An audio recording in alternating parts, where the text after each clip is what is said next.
Hello everyone. Today we will see how relativity is actually wrong and how all of its experimental verification was just a lucky coincidence which gave us an apparent illusion that relativity is right but it is not.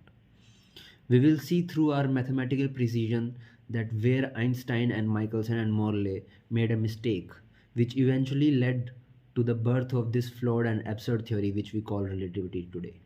And we will also see how this experimental verification was a lucky coincidence but not an evidence of a theory that it is true in itself. And we will see how the claims and the postulates of relativity are actually wrong in themselves by re-examining them. So let's start. The theme of this video will be as follows. First, we will describe the very foundational experiment on which relativity lies, which is Michelson and Morley experiment. We'll describe how its results were actually wrong and how this experiment had an inbuilt bias for the disconfirmation of existence of ether. And what mistake did they do in their calculations which eventually led to this biased result, and how this biased result was actually then accepted by Albert Einstein as a true thing and as a true claim, and also by his fellow mates, which eventually led to the birth of this flawed and absurd theory which is what we call today special relativity. Then we will examine the postulates of special relativity. The first postulate of relativity is that speed of light is constant in all inertial frames. That there is a speed which can exist independent of the motion of the observer. And the speed will be regarded as or will be measured as an absolute thing irrespective of the motion of the observer. So we will give our own logical experiments, logical thought out experiments, that can such an entity exist in nature. Then we will describe the second postulate of relativity, which is what it claims that relativity of simultaneity should exist in order for the speed of light to maintain its constancy across all inertial frames. So we will see that whether the relativity of simultaneity really exists or does it not. Then we will see what mistake did Einstein do, how and why did he do it, and what made him do it, and at what particular place that we can point out that aha, this is the moment or this is the place where Einstein really messed up. So we will see that there is a place in his development of theories which we can find in his own original published paper of 1905, that it is actually wrong, and this was a place where Einstein did a mistake. Then we'll see the coincidental experimental verification of special theory of relativity, which we have talked about just earlier, that it gave us an apparent illusion that relativity is actually right but it is not, and the reasons for this experimental verification was coming from another theory or another background which nobody noticed till date. Then we will see the failures of special theory of relativity, and we will also see the internal inconsistencies. We'll talk about them. Then we'll also see the psychological effects of special theory of relativity on reader's mind. Whoever reads it and considers this theory as true and believes this theory to be as true, actually this theory and such a belief actually messes up the mind of the reader. And this theory has very much hazardous effects on the mind of the reader. It actually isolates a man from the world. We'll see how. Then we will see that if not relativity, then what is true? Then we'll see that actually ether's existence has not been disproven, and ether's dynamics should be worked out and solved out so that a better theory of understanding of universe can be developed. So let's start. These are the prerequisites needed for further understanding this video properly. First is familiarity with special relativity. Second is familiarity with Einstein's original paper that he published on the electrodynamics of moving bodies in 1905. And third is familiarity with the historical background of relativity, the reasons because of which relativity was born. So let's start with our first part. So our first part will be about discussing the Michelson Morley experiment, which was actually wrong.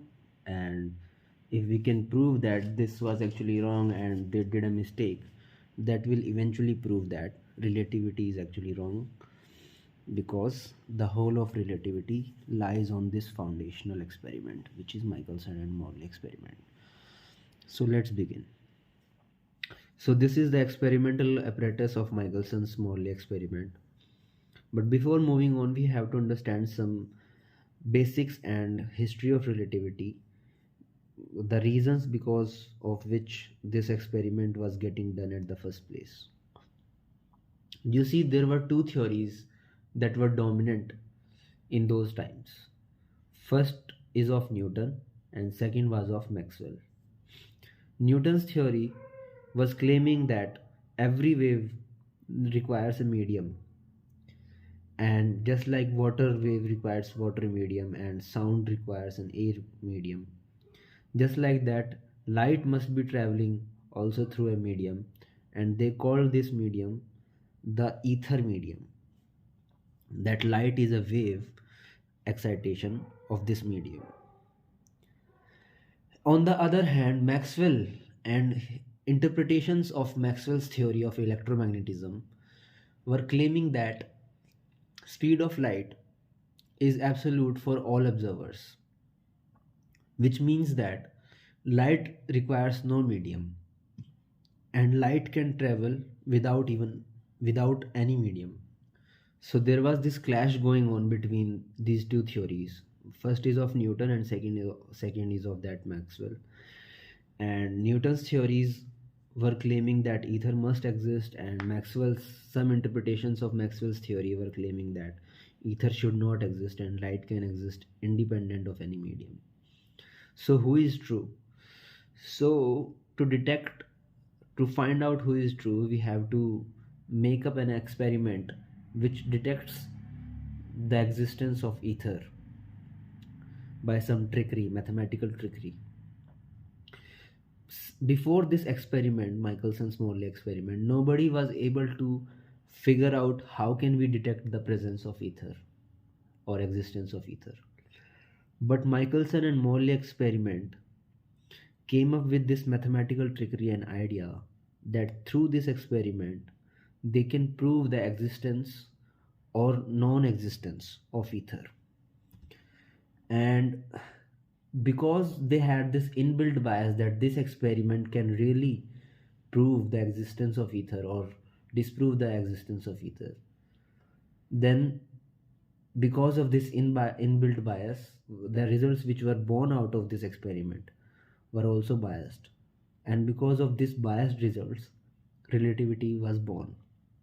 We will see how this bias was in this experiment from the starting. So this must be clear that this experiment was getting done to detect the possible existence of ether. So let's start. On the left hand side we have the point A, in the middle we have O, on the upper hand side we have B, on the right hand side we have C, and on the lower hand side we have D. So left side represents east, right side represents west, the D side represents north, and the upper side represents the south. Since we know that earth moves from west to east direction, and we know that ether is a medium, and medium has always a matter like property to it. So if earth is moving from west to east, we can say that earth is at rest and ether is moving from east to west. So the speed of ether that we are considering here is omega e, or simply we can call omega. So ether's flow is actually moving from east to west. Now this is arranged in such a way that the distance between point O and all other points is actually same, and this distance is what we call as S. And the speed of the ether with respect to earth is omega e, as the speed of the earth with relation to ether is omega e. So they both are relative. You can see here that we have demarcated that omega is the speed of earth relative to ether. So we can see that the ether's flow direction, or the speed of ether's flow, is from east to west, and we call this speed as omega. So I think our experimental apparatus is cleared. Now let's move on. Now let's see the experiment, the procedure. The point A here on the left hand side represents the light source from which the light will get emitted. The point O on the middle represents the partly reflecting mirror from which the 50% of incoming rays will get transmitted through across and 50% of light rays will get reflected. The point B and C represents the fully truly reflecting mirrors, and the point D represents the detector onto which there is a telescope which converges these rays and makes an interference pattern onto a screen. And based on the nature of this interference pattern, we will be able to see whether the light rays which came from the point O were in phase shift with respect to each other, or were they are not in phase shift in such a way that a constructive interference will emerge if they are not in any phase shift, and a destructive interference will emerge if they are in a phase shift. So this was all about the points that represent here. Now let's see the experiment, what happened. Now light from point A gets emitted towards O, and as it starts to move towards O, when it reaches O, it gets 50% reflected towards B and 50% of it gets transmitted through O towards C. Now let's call the time that light takes from point O to go to point B and get reflected from point B and come back to O again. Let's call all of this time from O to B to O T1. Similarly, let's call the time for the light ray to go from O to C to back to O again T2. Okay. Now the T1, first half of T1 represents the first half of journey. Let's call this time T1A, which is from O to B, and the time for the light to take from B to O, let's call this time T1B. Similarly, for the case of motion of light from O to C, let's call that T2A, and the motion of light from C to O, let's call that T2B. Okay. Now you can see the denotation here by yourself. For the arm which is perpendicular to ether's flow, the OV arm, the total time of its journey we are calling it as T1. Both halves of this journey we are calling them T1A and T1B, and you will see in a moment that they are equal to each other, so they are both equal to T1 by half. And for the arm which is parallel to ether's flow, in this case this arm happens to be the OC arm. So the total time of this journey we are calling it as T2, and both halves of this journey we are calling as T2A and T2B. T2A represents the OC time and T2B represents the OB time or CO time. Here you can see by yourself. Now moving on.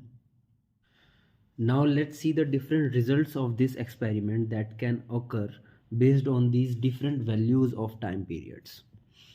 So if T1 and T2, the T perpendicular and T parallel with respect to ether's flow, if they are equal to each other, that will mean that there is no phase shift between the light rays which are getting reflected from all of those points, and which have come from B to O and C to O. So if there is no phase shift, then they will form a constructive interference at D. And if the time periods are different, that is the time period for the perpendicular journey is not equal to the time period for the parallel journey with respect to the ether's flow, then the constructive interference will not be seen, but what will be seen? a partly destructive interference will be seen because of this phase shift between the two light rays. So based on these results, we can say much more about the time that light takes in its own journey. So if we see the constructive interference at the point D, we can say that the time periods for both of the journeys are equal. And if we'll see the destructive interference at point D, we can say that the time periods were not equal, because of which we are seeing the destructive interference. So results like constructive interference and destructive interference can tell us about the journey that light takes during its path. So what Michelson and Morley did with this kind of interpretation, they made their own hypothesis in regards to the existence of ether. And this hypothesis is actually a flawed hypothesis, and you will see why is it so in few minutes in the upcoming section of video. But actually this hypothesis is actually a very much flawed hypothesis, and it has nothing to do, this kind of interpretation or result of this experiment has nothing to do with the experiment or the existence of ether.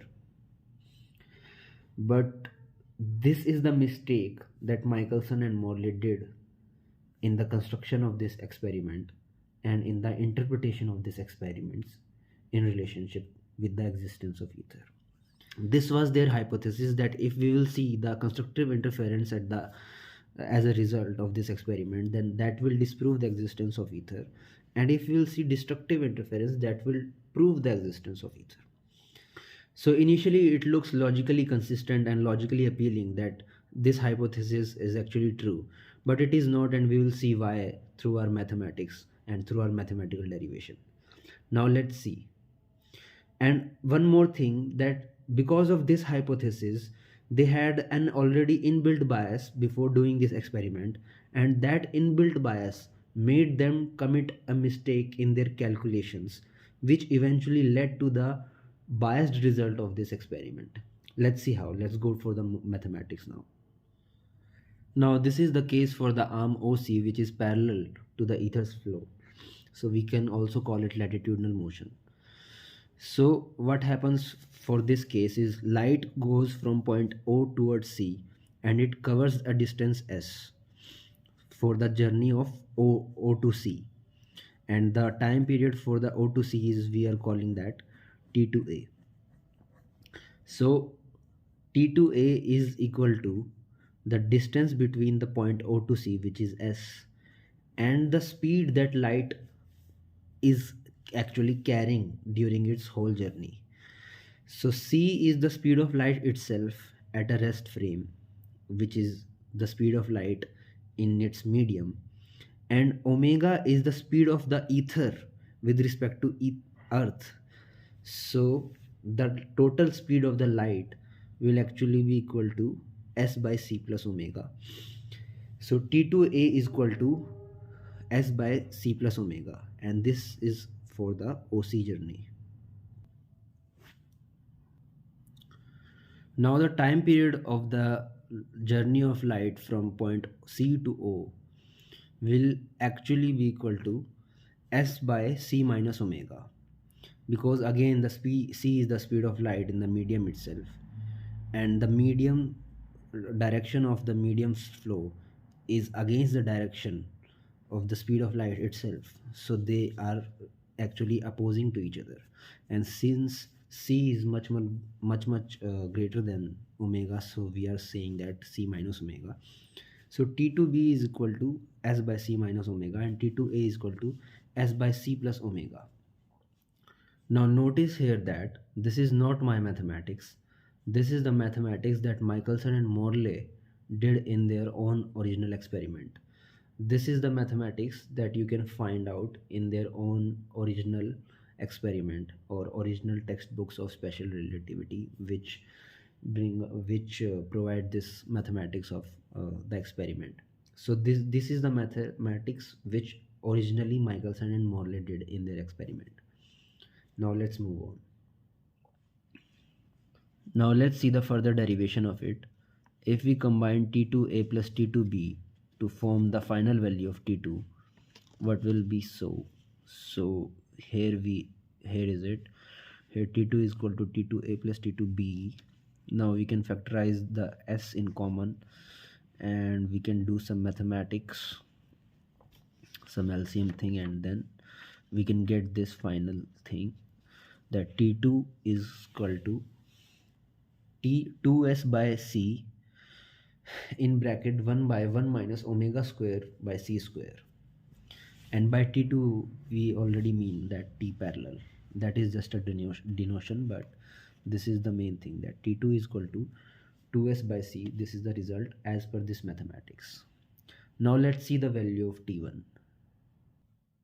By T1 I meant the time period that light will take for their journey between O to B to O again. That is for the arm which is actually perpendicular to ether's flow, or also you can call it a longitudinal motion in respect to the latitudinal motion. Now this is the mathematics that Michelson and Morley did in their own original experiment. As far as my understanding is concerned, this kind of mathematics is not even necessary to derive the result of the time that actually light takes for the journey from point O to B to back to O again. But this is their own mathematics in their own original experiment. So let's see what they did. So they thought that as the light gets reflected from point O towards B, Earth is already moving with some speed omega, and by the time light reaches to point B, Earth has moved a certain distance a. This distance is actually equal to the speed of the Earth with respect to the ether times the half time of the total journey, so T by 2. So hence we can see that a here is equal to omega times T by 2, and that net speed of this journey that light takes is actually the speed z, which we can derive through our vector analysis, that z is equal to under root c square plus omega square. We can also see here that speed of light or the path of light is actually not dependent on ether's flow, is actually perpendicular to ether's flow, so it is not affected by ether's flow. Hence T1a and T1b are equal, that is both halves of their journey are equal in their time periods, hence they both are equal to T1 by half. Now you can see that the light takes the path from point O to point B. Now this is the path of S1. So S1 is equal to the speed that light takes during its journey from O to B and the time period, which is actually T by 2. So we can say that Z is equal to under root c square plus omega square times T by 2. Now we know through our Pythagoras theorem that s square is equal to s1 square minus a square. So if we solve out on this equation, we get this following expression. Now we can solve it out and we can factorize t in common. So t on time period on one side. So we can see that t square is equal to this following expression, which is finally equal to 4s square plus c square. Now square rooting on both sides, we get T1, which is T parallel, is equal to 2s by c. Now see here that T1 actually has shown by its own mathematical expression and derivation that T1 here is independent of ether's flow. Okay, so T perpendicular is actually independent of ether's flow, and T1 is equal to 2s by c. Now let's compare the results of T1 and T2. Now we know that T1, which is also equal to T perpendicular, is equal to 2s by c as we have just derived, and T parallel, which is T2 for the arm which is parallel to ether's flow, is equal to 2s by c times 1 by 1 minus omega square by c square. Now let's calculate and let's see what is their difference. If their difference comes out to be 0, then we can say that this is a constructive interference, and if their difference comes out to be non-zero, then we will say that this is a destructive interference. Now let's see. So you can see here that delta t is equal to t2 minus t1. We can take 2s by c common here, which is the common term in both of those expressions. So what we have left out in the bracket is this expression. We can use binomial expression to expand out on this term, and we get this following expression: 1 plus omega square by c square.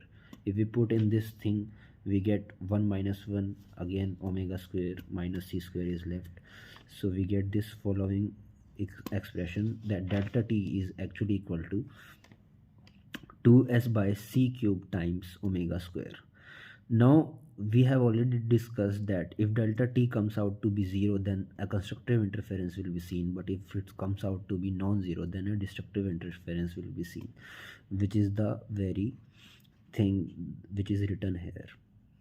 Now it is not 0, it is positive, which means a destructive interference will be seen if ether exists, because all of this mathematics comes only out of this assumption that ether exists, because the T2 includes the ether's flow in it and the expression and existence of ether in it. So delta T, if comes out to be non-zero, that means a destructive interference will be seen, and that will prove that ether exists. On the other hand, if the constructive interference comes out to be the result of this experiment, then we can say that ether does not exist as per Michelson and Morley, as per the hypothesis of Michelson and Morley. And this was the hypothesis of Michelson and Morley, which they arrived at through their own mathematics, flawed mathematics, that if constructive interference comes out, then that will disprove the existence of ether, and if destructive interference comes out, that will prove the existence of ether. And what actually comes out in this experiment, when they really did this experiment, constructive interference was seen. So they thought that since constructive interference is seen, that means ether do not exist, because if ether would have existed, then we would have seen the destructive interference. As you can see, because if ether exists, the following expression for T2 is this, and delta T comes out to be of this value, which is non-zero. Hence it represents the phase shift, which means that if ether exists, there will be a phase shift, so there will always be a destructive interference. Hence, if ether exists, no constructive interference can be seen. This was their following interpretation and following result that they believed in. But actually this is totally wrong, and we have not seen a fatal mistake that has turned whole of the entire history of scientific community upside down, and it has been the slightest and silliest mistake of all times since last 150 years. Let's see what this mistake is. This is the slide of that fatal error which Michelson and Morley did in their experiment and in their mathematical calculation. Here we are taking the case of OC arm, but it is shown in a upside down way, so don't mistook it as OB. It is OC, that is, it is an arm which is parallel to the ether's flow. So in this arm they did a very serious mistake. They forgot to apply the law of conservation of momentum here. Let's see how they did this mistake. See, here the light gets transmitted from O and it moves towards C. Now when it is moving towards C, it is also moving parallel to ether's flow in the same direction. So the net velocity of the light that it takes during its path is actually alpha, which is C plus omega. as we have used in the starting derivation of T1a, if you remember. But the fatal mistake that they did in the original case was this, if you remember. They what they did is that the speed of the backward journey, the forward journey is all right, c plus omega, but of the backward journey is they consider c minus omega, because they consider when the light gets reflected it is still moving with the speed c, and since it is moving against the flow of ether, the net velocity will be c minus omega.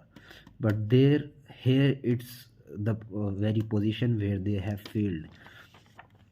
In reality, what is actually happening is light is moving towards c, and c is the mirror. So if light is moving towards c with the speed alpha, which is c plus omega, what is the speed through which it will get reflected off? Of course, the laws of conservation of momentum has to be followed, and laws of reflection has to be followed. So it will again come back with the velocity which is alpha, because alpha was the initial velocity when it struck the mirror. So the velocity of the light which through which it will come back towards O is alpha again. But now this alpha is moving against the flow of ether, so the net velocity will be beta minus beta. So the net velocity will be beta equals to alpha minus omega, because alpha here has to be considered as an initial velocity, provided that you are following the conservation of momentum here, because the alpha here was the initial velocity with which it was struck to the mirror. So beta is equal to alpha minus omega, and we know that alpha is equal to c plus omega. So when we expand on this expression, we get beta is equal to c, which is the speed of light itself. So we don't get beta as equal to c minus omega. So beta is not equal to c minus omega, but beta is equal to c, provided that you have followed laws of motion and conservation of momentum and laws of reflection. This is the mistake that they did, and because of which their whole experiment got ruined. Now let's see, if we correct this mistake, what is the following expression that we will get. We will get T2 is equal to T2A plus T2B. T2A will be equal to S by alpha and S by beta for the journey from C to O. So S plus S by alpha plus S by beta. So we can expand on these terms to get a following expression: S by C plus omega plus S by C.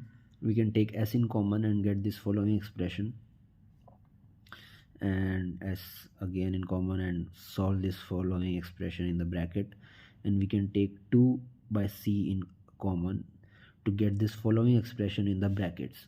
Now we know that C is greater than omega, so it does not make any difference between these terms, so they are nearly equal, so they can be cancelled off with each other. So C plus omega by 2 is nearly equal to C plus omega, so we can cancel these terms, and if we cancel these terms, what will we get eventually? We get T2 equals 2S by C. So you can see here that T2 is actually 2S by C, which is as of same value which T1 holds, which is 2S by C. So the value of T parallel and T perpendicular are actually equal to each other. So now if we subtract them from each other, we get as value of 0, which means we will get a constructive interference. So even with the existence of ether, we are getting constructive interference, which means that the Michelson Morley experiment do not prove anything, and it was the mistake in Michelson Morley's mathematics which led them to believe in a wrong result, because they thought that constructive interference will prove the non-existence of ether, will disprove the existence of ether. But we can see here that if your mathematics is right, then you are getting constructive interference even with the existence of ether. So constructive interference do not proves anything at all about the existence or disexistence of ether. It simply proves that you are stupid. It simply proves that we have been befooled by Michelson and Morley and Albert Einstein for last 150 years that relativity is actually right, and its foundational basis is experimentally evident, is very strong. But we can see here that the very experiment is flawed in itself, because they did their calculations wrongly. They didn't conserve the momentum in the reflection of light, so they mismatched with their calculations. If they would had not done this mistake, then our time could have been saved. But they did this mistake. They forgot to conserve the momentum here in the reflection of light from the mirror which is placed at sea. And because of all of these mathematical incorrections and mathematical errors, this flawed result came in. And then they believed that ether exists. But it was their mathematical mistake which led them believe that if constructive interference will come, then that will disprove the existence of ether. But we can see here that if we precisely calculate the path that light takes, that net velocity of light in each journey, considering we are not missing anything on laws, considering we are taking every law in account of this motion, that we are not violating the law of momentum conservation or anything else like such, then with the precise mathematical calculations we can get that both of the time periods are equal to each other, and the constructive interference will be seen even with the existence of ether. So their belief was actually wrong, which led them believe that constructive interference will disprove the existence of ether. But constructive interference do not proves anything at all. So I want to leave this video at this point by handing over to you this sort of mathematical correction of the experiment, and share this video to the professors which are sitting in the universities and teaching relativity courses to students, because relativity which relies on this experiment is actually false, because the very experiment is false and is biased in itself. So thank you all. In the next video we will be discussing about the postulates of relativity. We will re-examine them and see how they are actually wrong. First section will be about the first postulate, which is whether speed of light as an absolute like entity can exist in nature at all. And second, we will be discussing about the phenomenon of relativity of simultaneity, which the second postulate of relativity claims. So in the next video we will talk about that, and third video and fourth video will come as per the chapters we have discussed in the introduction of this video. So thank you all.